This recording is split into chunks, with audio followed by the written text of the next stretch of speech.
All right. Good afternoon and welcome to the Best of the Summit monthly professional development webinar. Today's presentation is The Digital Divide, Providing Equal Access in an Era of Online Delivery, presented by John Fila of Intermediate District 287. This presentation is being recorded and will be shared on the Minnesota Learning Commons YouTube page. As we are presenting from remote locations, please bear with us if the internet speeds are slower than usual or if there are any unplanned interruptions.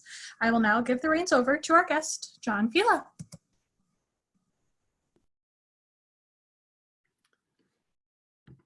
Thank you. I thought this topic was important before, but after the last few weeks and the mad dash to make sure that everybody had what they needed, it became quickly apparent that even with all of the suggestions we're making, we still weren't ready. So I want to jump into things right away and make sure I leave a lot of time for questions, and we'll just get started. My journey through this came first as a child living in a deaf household, and then later on working in programs where there wasn't often curriculum provided for the new teachers that were coming in. So we were always scrambling to create our own materials. And as we would have students that for whom that didn't necessarily work out so well, we needed to find ways to make them more accessible and engaging. So I want to first start off by mentioning that nothing is perfectly accessible. Nothing is going to work for every learner in every situation. But I do want to continually bring up the idea that we should be designing for accessibility from the start. So for those who may be thinking, well, I'll just create as much as I can right now. It's an emergency. I'll get it all out there and then I'll come back later and design for accessibility. I would caution against that for a few reasons. One, as you'll see come up over and over again, accessibility, designing for accessibility is actually good for all learners, not just the students who may have a particular disability. So I want to touch on that. And then the other one is that it will actually save you time if you do it up front. And it can even prevent you from making some poor design choices early on that need to be fixed later on.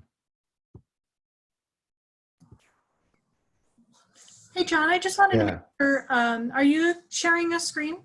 Yes, is that not showing up for people? The only thing we can see right now is the launching Zoom window. Uh-oh, that's not helpful at all. It looks like it's screen one. How about that? Philosophy. Looks all right, great. Thank you. Thank you. So I do think that designing this way from the start will ultimately save you time, even though it will take you a little while to learn some of these skills up front. There are some easy things to do that will get you, I would say, about 80% of the way there without really too much additional work on the front end. So I want to start with the POUR principles because that's kind of the standard approach. And I think after we cover these, you'll see some of why this might be good for everyone. The idea behind accessibility is provide students with disabilities the opportunity to acquire the same information, engage in the same interactions, and enjoy the same services as students without disabilities with substantially equivalent ease of use. So the POUR principles stand for perceivable, so that students can see or hear what is there; operable, that they interact with what is there; understandable, language is clear and easy to follow; and that they're robust. They're going to work with all devices. So when we talk about designing for accessibility from the start, you'll see that these 4 principles don't necessarily have any particular tool they're recommending or process or design. It's just the idea that we want everybody to be able to see, interact with, and understand what we want to make available for them.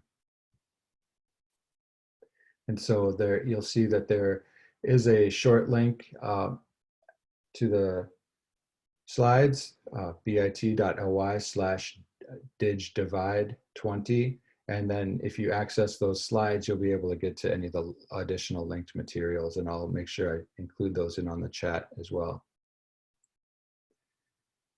This was a slide from Mike Dollefson from Microsoft, and I thought this was a good way of trying to conceptualize what we're trying to get at when we want to meet learners with a wide range of needs.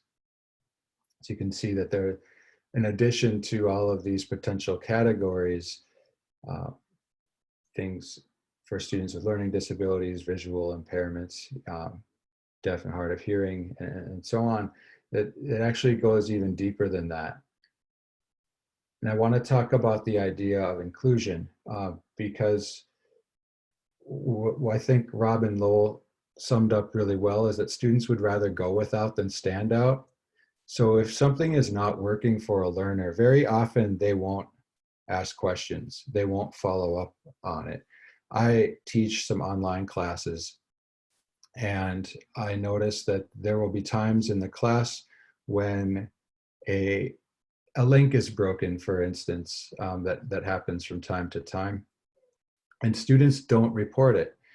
And often they just didn't want to either say that something wasn't working for them, or they didn't want to take the time out of their day to just go and report that link, even though it may have helped them, but they were probably fine figuring out some other way or some other workaround.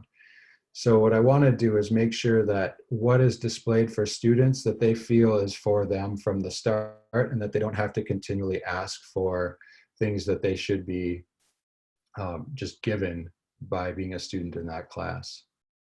So there are some advantages for educators as well, that designing for accessibility will improve student learning, not just for students with disabilities, but for all students. One of the reasons why I started getting into it early on in my teaching career is because I did feel like it reduced the work associated with arranging individual and specialized accommodations. And I want to get at that later when we talk about what some of the most commonly requested accommodations are. And if we get at those by the start, then we don't have to scramble upon request and provide the student what they need and what they're entitled to. And then just in increasing your reach and a broader audience for your materials. For students, what I care about is that they spend less time figuring out how to get to things and more time spent with the things themselves, making sure that they don't have to then reach out to me and then ask for something else. So characteristics for accessible education, beyond just students with disabilities, I want to also include all kinds of characteristics, including ethnicity, race, abilities, disabilities, age, gender, language abilities, making sure that all students feel included in the learning materials. And in our district at 287, we often talk about isolating race and making that a core component of what we do. What we do not want to do is compromise the academic rigor and just make easier versions of things. That's not what this is about, but it's about being inclusive and not just saving ourselves time, but then meeting just recognized principles of good teaching and making sure that we're following the law. So we'll touch on a few specific issues here. One, dealing with visual impairments. There's nearly 500,000 schools age students from 5 to 18 who have a visual impairment. And regularly I end up in staff meetings where we'll find out that somebody was colorblind and nobody knew that about that person. At the time, it wasn't something they felt like sharing. And then when it comes up and they needed some kind of accommodation, then we learn that. So people don't often identify where they struggle. And I do think it's a valuable learning opportunity to try to go through and navigate your learning materials without using your eyes, or trying just to navigate through tabbed browsing and not using your mouse or your trackpad or a touch screen in any way, and then see how easy it is for you to get to your materials, or just listen to a screen reader on your page and see if you're able to figure out what to do next.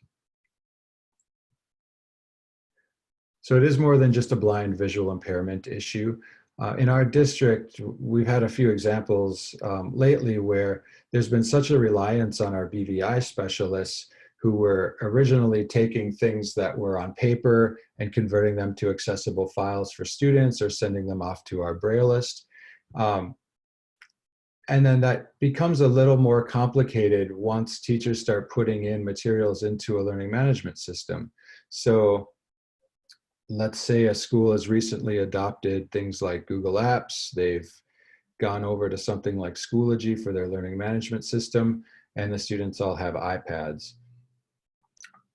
If you're a recently blind 7th grader, that's a particular challenge for you when you're not able to take the materials uploaded the way that the teachers were told to, put everything in PDF files, ask the students to mark them up with notability, and there's no attention paid to the navigation and layout. And so you have 6 to 7 different navigational approaches to the courses. So even though everything's in the same place and students are having a similarly equitable experience, that isn't always the case. Just because people are using the same devices and the same software doesn't mean they're going to have the same experience. So we had a blind visually impaired specialist who was spending a lot of her time editing about 40 inaccessible files per week for one student.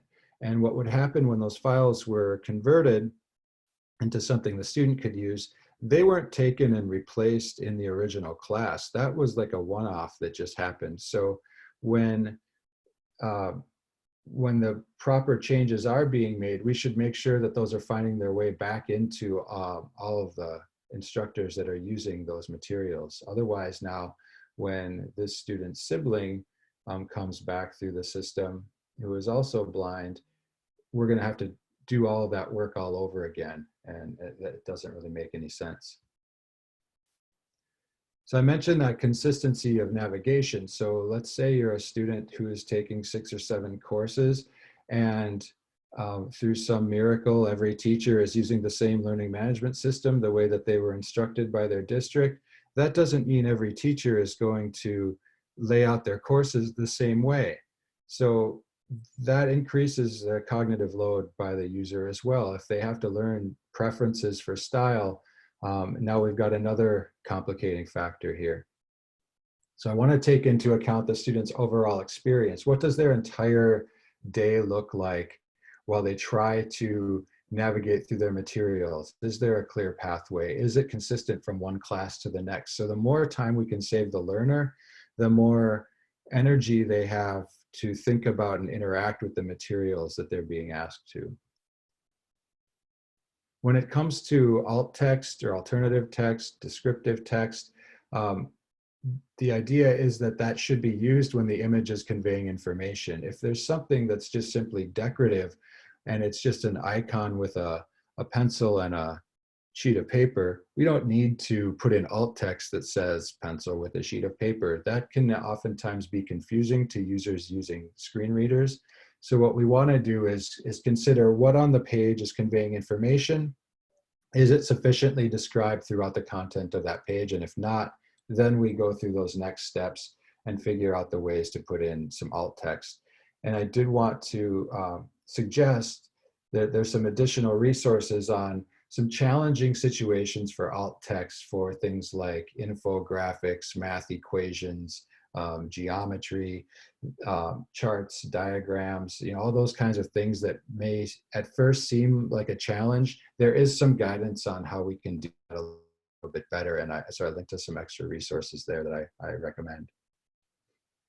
So infographics have been tough for me because I think a lot of them look cool. They look engaging. They're visually appealing. They might gain interest by the reader, but that doesn't mean you just should stop using them just because the graphics themselves are inaccessible. Let's just make sure that we have a really good way of describing the information that is there so that users who can't see it are having a similar type of experience, and they're getting, at the very least, the same information.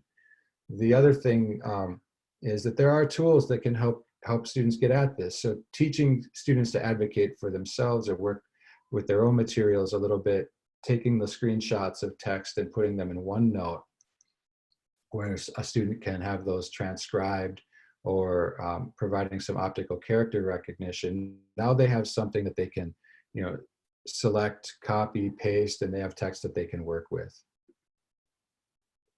When you're working in Google Docs or Google Slides, for instance, and you have an image, they're making some progress, still not really the gold standard for accessibility the way Microsoft Office tools are, but because Google Docs is so widely used, I want to throw this out there. Right-clicking on the image, and it will allow you to select the alt text and then put in that descriptive text there.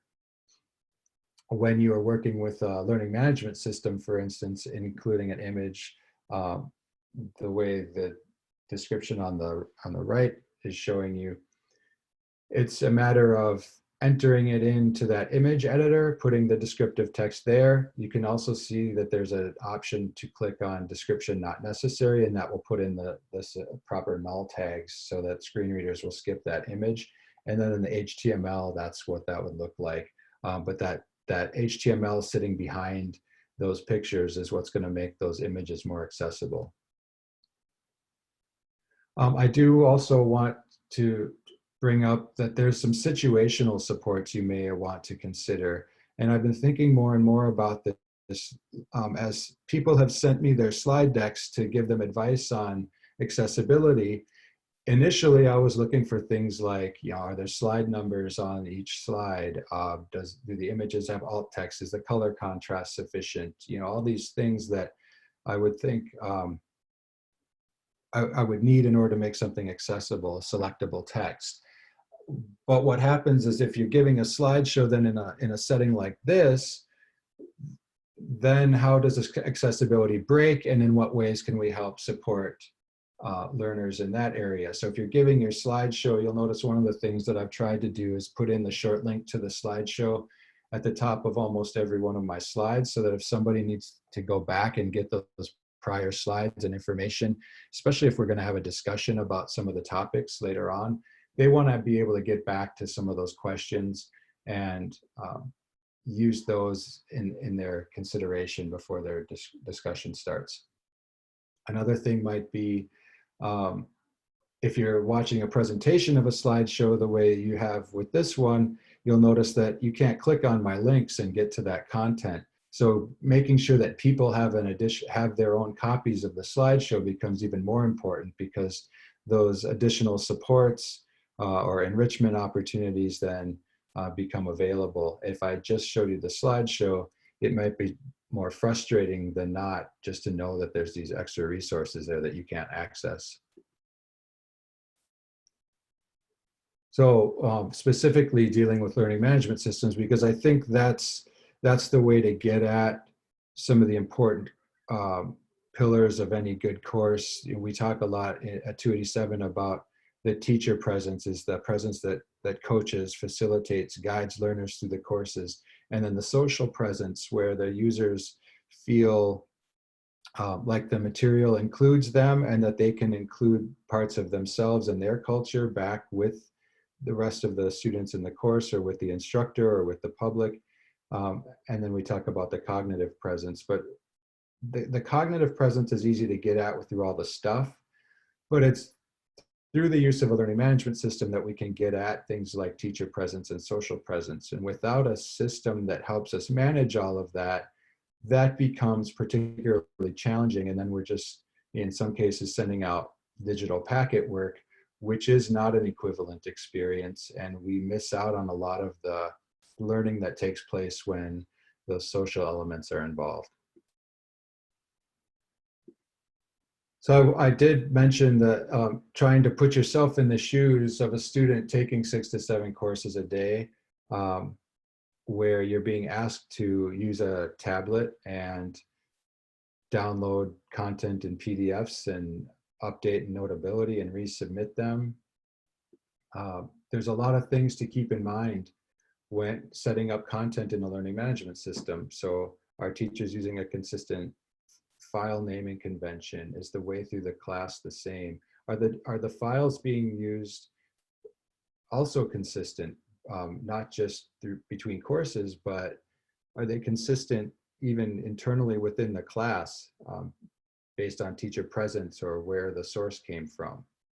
One of the reasons I like using open educational resources is because I can affect more of those kinds of changes and make things consistent, even if they were from differing sources. So I was a big part of this problem for a few years as I transitioned into a partial tech integrationist role.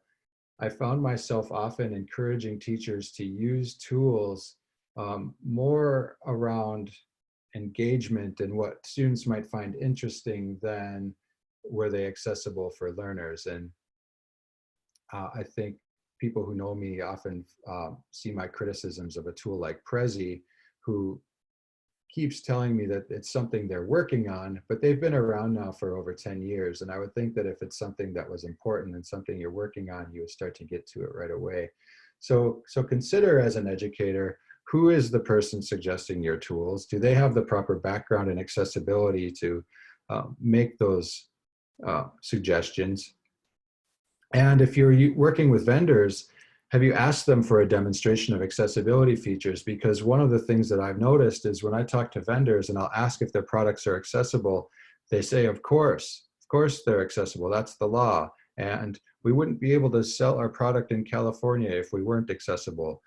So we get a lot of those kinds of comments, but when you ask for a demonstration of accessibility features, there's a lot of humming and hawing. And we'll get back to you. We'll have our expert set up a session and walk you through those. Because a lot of times it's just some of the flashy things that they show you right up front that are really engaging. And once you go a little bit deeper into some of their files, you'll find out that no, a lot of that isn't actually accessible.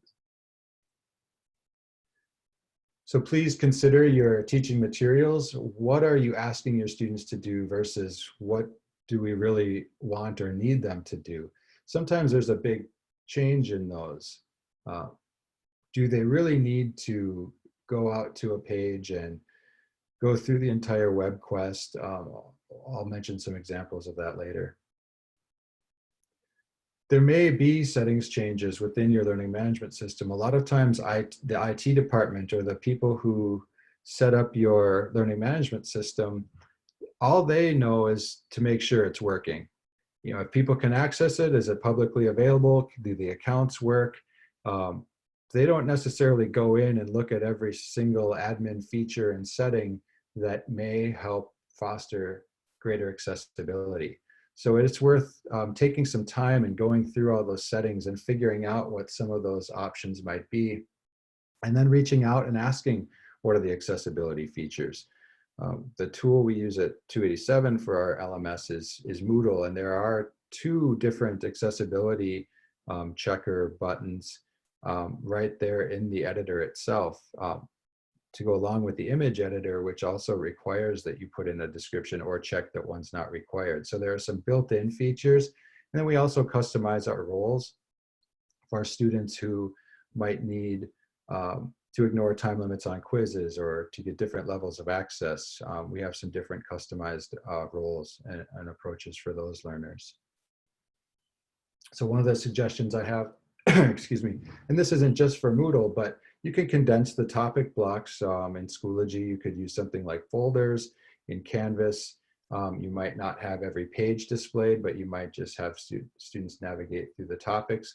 But the idea is that we're not going to show them every single link in the course when they log in. We want to condense it so that students using tab navigation have a way to get to that content a lot faster.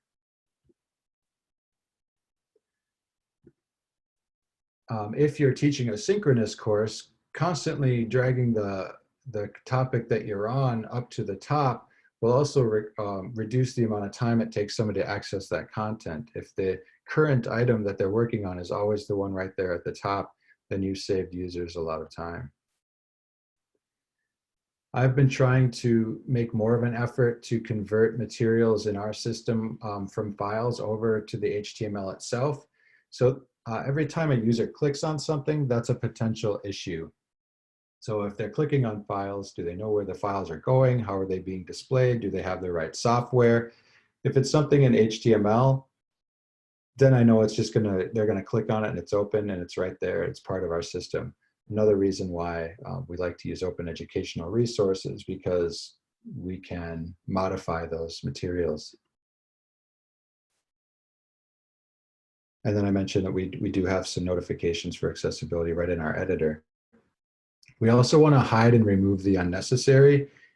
We do this for our teachers too, just to simplify things. We take out a pretty substantial number of settings, modules, and side blocks because they're not necessary. And if we're not using them, it shouldn't show up on somebody's list to scan through it. That kind of choice becomes overwhelming.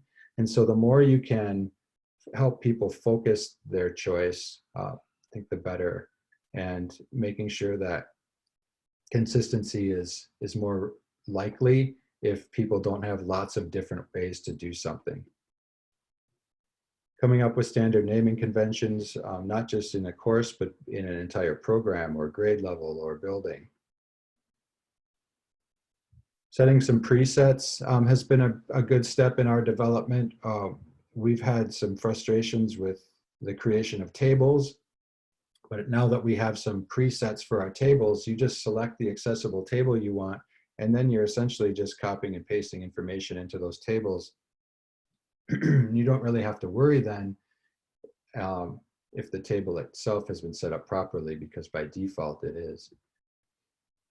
This, a couple examples here. I'm not expecting everybody to go through and read, but you can see that having a large block of text where your eyes have to scan all the way across the screen and then go down to the next line might be confusing, especially in longer chunks of reading. So one of the things that we tried to do is, how do we get at that through the technology? So what we've done, so this is one way we could get at it, by shrinking the width of the columns so that it's a more optimal width for reading lines. The other thing that we've done is included the ability for teachers to break up their pages into columns so that it's more like a newspaper reading than it is just reading across an entire page, which some users aren't able to track one line to the next. So I think it's about, I can't remember, 140, 150 characters or so is the optimal line width. I'll have to double check that, but it's shorter than we would have thought, and newspapers have had this right pretty much from the start. And so this is what that longer block of text would look like then if we broke it up into columns. So it's a lot faster to scan through those chunks of text if we shrink the width of the lines. I want to make sure that when people are posting links to resources, that it isn't just a long list of items. Are the links descriptive enough? Is there enough context to what they're going to be doing that they know what to do when they get there? This was an example of a 7th grade science course that linked to a pretty in-depth study, a research project done by some geneticists that I can't imagine anyone was able to click on and even get past the first paragraph of. So I'm guessing what happened was that the teacher thought, by including a primary source, that we were meeting some kind of academic benchmark. But let's be realistic here. No student's actually going to go read that. So is it something that the teacher could just summarize or maybe even post an excerpt of so that we could illustrate what we're talking about?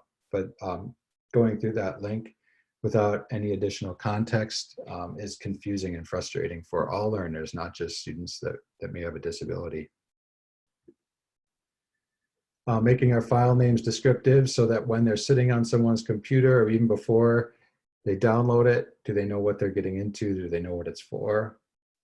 I posted a link to a web quest here because this one's a bit confusing. I can see that as a student, they could click on that link, read the page and say, okay, I'm done. I did everything, because the only other thing that they could have clicked on was one tab that said video and one that said audio. And they may think that those were just the same thing that the text was telling them, but it actually wasn't. There was actually a lot more to each page. And if you didn't go through the extra work and click on everything, you would never find all that. So being really clear, I would suggest that teachers take screencasts of themselves going through some of these learning materials just to highlight navigation or highlight the information that they want students um, to move through. And one of the things that I've started doing as a couple of years ago is teaching my students, I teach 12th grade English, into doing some proper technique with this as well. So if they're turning in slideshows that are not accessible, those are conversations that we then have about, well, what kinds of improvements they need to make. This kind of thing I actually see a lot, so I won't make you stare at that very long. It kind of makes me feel like somebody's screaming into my eyeballs. But I see those kinds of color choices pretty regularly. People, when they think they're making something fancy, will often choose colors that they like, not necessarily colors that contrast well. So if that was hard to read for me, imagine what it's going to be like for somebody that has a visual impairment. So I want to make sure, I've kind of become the color contrast checker for our district, and people will now send me documents asking if the colors in their documents have sufficient contrast. So while I like being a resource for people, there are some really easy tools online to check for color contrast. But I also want people to consider, do you have any policies around accessibility? Chances are you don't. I was part of a cohort at MDE where I think it was a few online schools and some vendors and other representatives. And what we learned was that nobody really had an accessibility policy, and that because it was just the law, people kind of left that one out. And so there isn't anyone in my district that's responsible for it. It's just a bunch of people who knew what they were supposed to do. And if they ever happen to leave or get injured, then we're in trouble. This happened in our district where somebody needed to go on medical leave, who was doing a lot of the work for her students. And now the person who was coming in to replace her didn't have all of those skills, because she didn't have the expectation necessarily that what she needed to do was make accessible files for her student. So we need to make sure that these things continue beyond just the work that we put into them.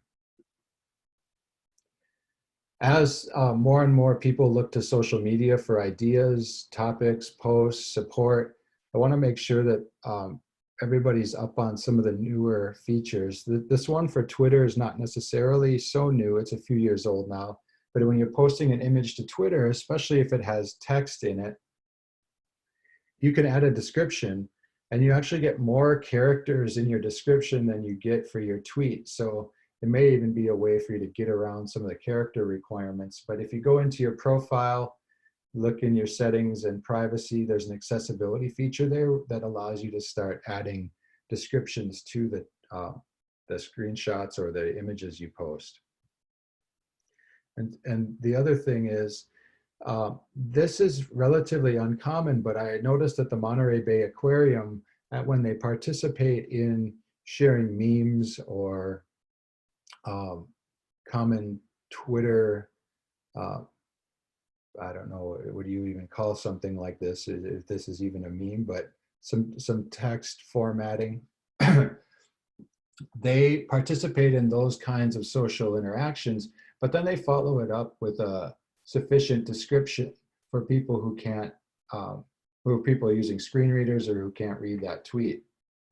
So putting those in your thread when you're participating with those things is also a really good practice, and it also demonstrates that this is something that you care about for your learners. Here's another example. So on Facebook, they've only recently started providing more and more accessibility features. But if this was a graph that I uploaded for the adoption of an innovation, I want to make sure that in my post, I'm putting a sufficient description inside the post itself that's talking about that image. What Facebook allows you to do now is to, after you've uploaded your image, you can go in and edit and add your caption. Facebook now also allows for dark mode and putting text in bold. So those are pretty new features. Here's an animation of the ability to now, in a Facebook page or a group, being able to set your heading levels, being able to create ordered and unordered lists, being able to insert quotes and normal text. So as those kinds of features pop up, we want to make sure that we're using them and demonstrating our commitment to accessibility, and then sharing these new features that we found with others, because it wasn't until a couple weeks ago when I was just typing into a Facebook group that I noticed that this was now a possibility. So some simple tips: creating more compact menus for your learners, making content available for download or for offline use. This is an important one for us, using a style guide. So the more we can demonstrate proper technique, then people want to do things the right way from the start, and they do the best they can with what they know. So if we put out a style guide, people are more likely to follow those kinds of guidelines. We were initially trying to caption our own videos, and it just became much too time consuming. Even for a video that was 3 to 5 minutes, it can sometimes take a while to go back and edit the auto captions that YouTube provides or that Screencast-O-Matic provides. So we've used a service called rev.com. They charge just over $1 per minute of video to provide you with the caption file that then you can go back and upload to YouTube or Google Drive or wherever it is. Making sure that you're using text presets. Early on in my teaching career, I thought those had more to do with design than they did with accessibility, but screen readers really do rely on those heading presets and paragraph normal text to help navigate through content. Making sure that your descriptive links are opening in new tabs. One of the things I've noticed is that sometimes when students are using a learning management system and they click on a link, when that link opens the page and they're done reading the page, they'll often just by default click on the X on that tab, or they'll close that window. And that means they've lost where they were. So I was having students, if there was 10 minutes left of class and they accidentally closed the class, they would just say, I don't have enough time to go back in and look at where we were. I'll just do that tomorrow. So what I started doing is having those open in new tabs or new windows. When they close them, they're right back into the course where they left off.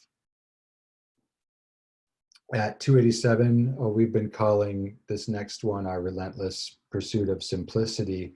We will spend a lot of time trying to figure out how to reduce the number of clicks it takes somebody to get to something, or that trying to keep as much of the material as we possibly can native to our learning management system. So we're avoiding the complication of sending people outside of that space.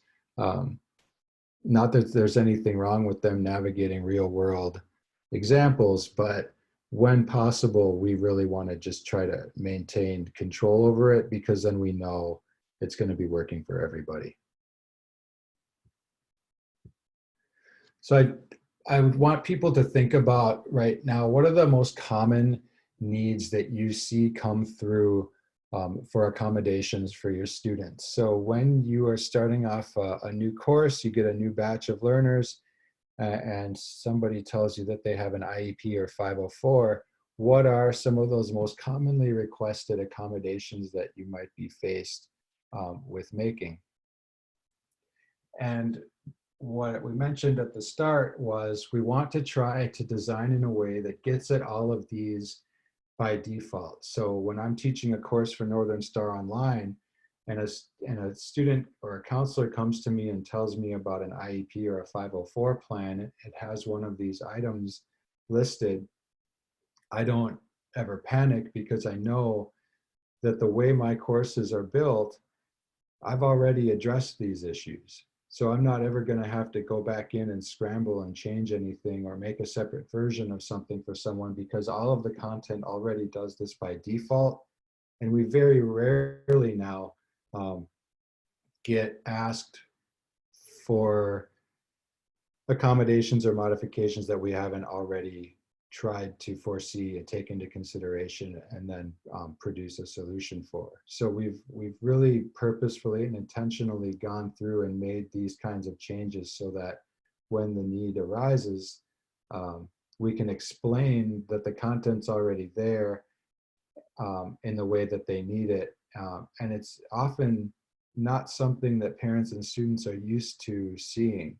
So then we can have a deeper conversation about how that student engages with the learning materials, instead of trying to set up maybe a more contentious relationship where they're trying to get the needs of their learners met and we're trying to figure out how to do it. We don't really have those types of interactions anymore. And so when you're working on your digital materials, as everybody's scrambling to do right now, think about how we're going to break up distinct units of information into that chunking process. How are we using headings? How are we using bold and italics, our ordered lists? If we're not using ordered lists and people are just trying to format lists on their own, you're kind of taking away what screen readers are able to do for some learners. Providing summaries for the materials on the page isn't bad for anybody. So if even if a student is, high performing, does well, easy to navigate courses, they still benefit from these types of accommodations. Summaries included, consistency in navigation, reducing the number of steps, reducing the number of choices. All of these things are going to be good for all the learners in a class, and let them spend their time and energy on the learning materials and not figuring out what to do with them. So I want to make sure I left enough time for questions. I want to explain a few of these resources that I'm leaving on the slideshow. All kinds of resources related to accessibility, from checkers to tutorials to examples. I've also started a Facebook group, which is almost up to 2,000 members now, just since this whole COVID distance online learning thing started, where people that are interested in dealing with inequities in distance and online learning around all kinds of topics can come and participate, ask questions, and there's been a great showing of community support and people interested in that topic. So wanted to make sure people knew that was a resource. There was a Minnesota Manual of Accommodations that was put out for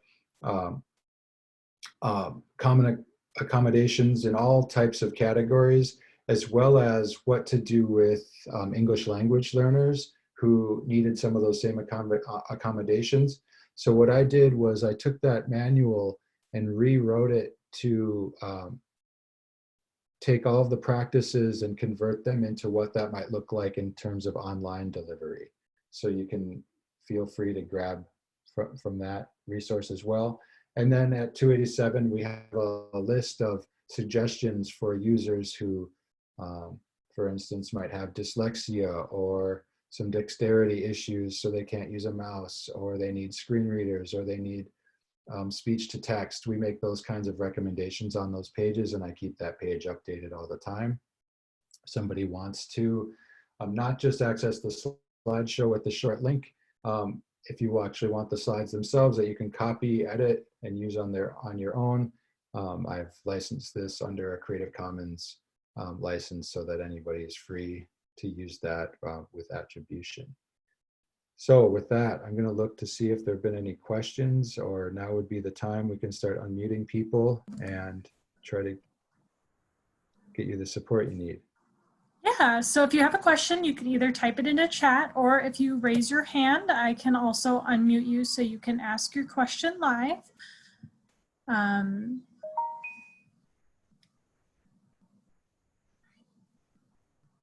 Or if you want to put it in the Q&A section, you can do that as well.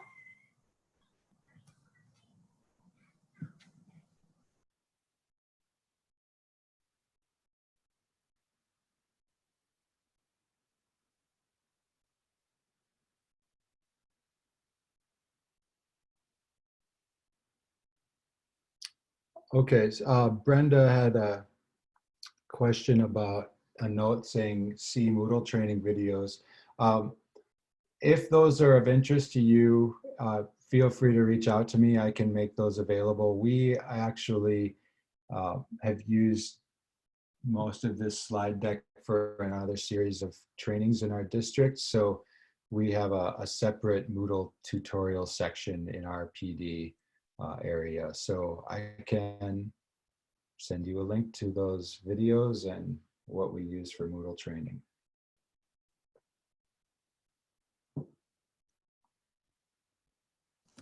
And it looks like there's a question in the chat from Mary. She asks, what's the biggest common problem you see with accessibility in distance learning?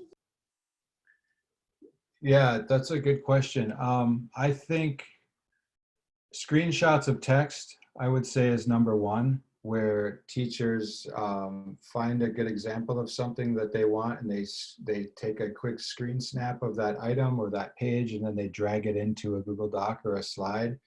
That can be very frustrating for learners who need selectable text or to use screen readers. And sometimes as they distort the text by dragging it around, it becomes blurry and fuzzy and kind of offends my sensibilities as, you know, someone who dabbles in web design. The other thing I would say is making sure that there are captions on videos, because those are good not just for students who are deaf or hard of hearing. Those actually end up helping support struggling readers, EL students, people who just have that preference. I still have the captions turned on when I watch TV just because that's how I grew up and it's just what I'm used to. And I've noticed that it picks up on a lot of things that most people don't ever get to see. So sometimes there are characters whispering in the background. They're actually saying something that end up being captioned, and it adds a whole nother layer to that show. So that, and then I would say the third biggest thing I noticed are probably color contrast issues, where people are trying to designate or convey information through the use of color. And it's a lot of times calling out things that, you know, that are light green or light red, or there's not sufficient color contrast. So there's a good chunk of students who just aren't going to be able to view that in the same way.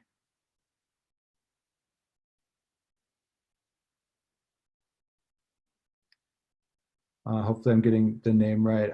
Ambimbola mentioned pointing to some additional literature and references related to digital divide for underrepresented minority K-12 students. I think the Minnesota Manual of Accommodations tries maybe to get at some of that through the English learning language population. In terms of where we've isolated race in our district, those resources tend to come more through our other modules are centered around how we give feedback, how we get at social emotional learning components, how we get at culturally responsive instructions. So those haven't really filtered into our accessibility resources yet. I will have to check that long list of additional resources for accessibility link to see if there's anything relevant there. If I find things that cross over, I will make sure that I get them added so that that becomes a growing list of resources for everyone. But I would also suggest going to that Facebook group. For sure, if you posted that same question there, you will get a response from some active users. But I would like to follow up on that if you want to remind me or email me or tweet at me later. Color combinations to avoid. Dan, I think that's, I tried, I don't know if this is important or not. I've tried to avoid in general things like the light greens, light reds, light purples. But I think what's more of an issue than the actual color you choose is the contrast between the background and the text itself. Because we have a lot of different options now where users are able to affect their own experience more. So like on their devices, they can enable dark mode, or they can choose some of the colors. Some of the tools will actually change the contrast and based on user preference. It has more to do with not clashing in the way that slide I showed you with the orange and red text. I can't remember those colors now. What was frustrating for me is that a lot of the presets, that slide was actually using some Google presets. And I noticed that with Microsoft as well. If I choose some presets, I assume that the vendors are making their presets accessible, and they are not. So don't let trying to be pretty and fancy interfere with getting your information out there. Sometimes just simple black and white text is the best way to go.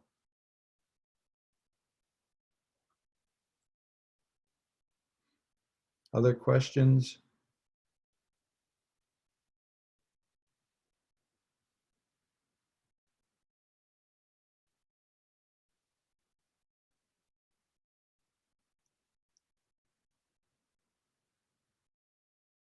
Yeah, what the comment about adding bold for emphasis is better than color. I've rewritten a lot of directions for students that used to say, highlight the descriptive words in red, or they're trying to get at the use of color to help students break up text and identify that they know where different elements are within a paragraph, for instance. So we've tried to get at that more through style guides than through color. And while it's not necessarily a teacher's first inclination or preference, once we explain to them that this is an accessibility feature, the response has generally been pretty positive, and most people would just say, "Oh, I didn't know that." And everybody wants to do the right thing by students, so a lot of times this is an easier topic to bring up with people because it really gets at how we're supporting all of our learners. It's never meant to be a knock on anybody or a criticism. One of the things I find particularly frustrating about a topic like this is that if you go to a conference or a workshop, not a lot of people are going to choose going to a session on accessibility. They may already think that they have the skills required. They may think I'll never have a blind or a deaf student, and they want to go spend their time learning about how to make a Kahoot or some new Google app. Well, this topic can inform all kinds of other areas. So making sure that it's available in a way that maybe is a little more required than choice-based, I think would help reach a larger audience.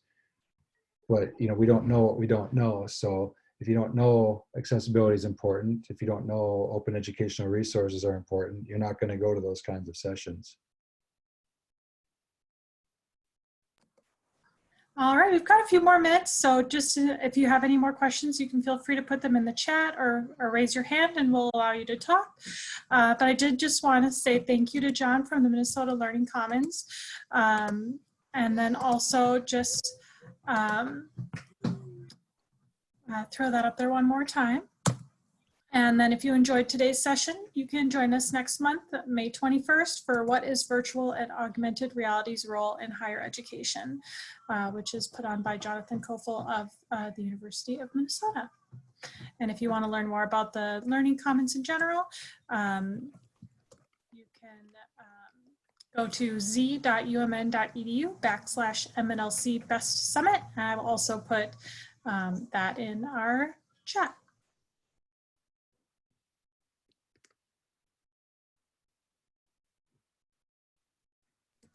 And lots of thank you, Johns, in the chat. Thank you, everybody. I appreciate your time. I know by the end of the day like this, everybody is exhausted.